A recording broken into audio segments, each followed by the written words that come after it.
நல்லெண்ணெயும் கல்லெண்ணெயும் கொஞ்சம் பேக் பண்ணி வச்சுருக்கோம். சென்னையிலேருந்து நம்ம ரெகுலர் கஸ்டமர் ஒருத்தவங்க ஆர்டர் போட்டிருக்காங்க. கடலெண்ணெய் 10 லிட்டர், நல்லெண்ணெய் 10 லிட்டர், கொஞ்சம் 1/2 லிட்டர் கேட்டிருக்காங்க. ஏன்னா அவங்க பையன் சிங்கப்பூரில் வேலை கிடச்சி போகிறாராமா, அவருக்கு கையில் கொடுத்து அனுப்புறதுக்காக 1/2 லிட்டராக கொஞ்சம் கேட்டிருக்காங்க. இப்போ தான் பேக் பண்ணி வச்சோம். நல்லெண்ணெய் கலர் பார்க்குறதுக்கு பாருங்கள் எப்படி கண்ணாடி மாதிரி தெளிஞ்சிருக்குன்னு. இப்போ தான் பேக் பண்ணியிருக்கோம், அதனால அதை சுற்றி ஒரு ஒயிட் கலர் பபிள்ஸ் மாதிரி தெரிஞ்சிருக்கு. இந்த மாதிரி வந்தால் மட்டும்தான் அது சுத்தமான நல்லெண்ணெய். மரச்சக்கில் ஆட்டின எண்ணெயில் மட்டும்தான் அது வரும்.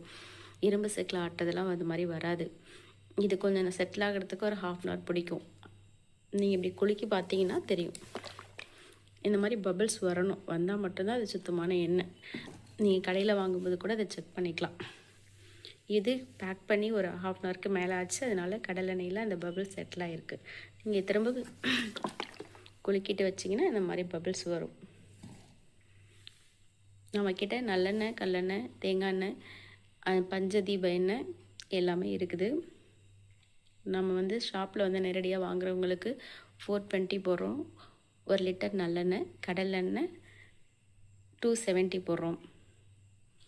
கொரியர் போடுறதுக்கு கொரியர் சார்ஜோடு சேர்த்து கொஞ்சம் போடுவோம்.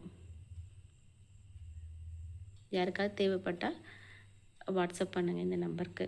கொரியர் போட்டுவிட்டோம், சேஃபாக உங்களுக்கு கிடச்சிரும் வந்து.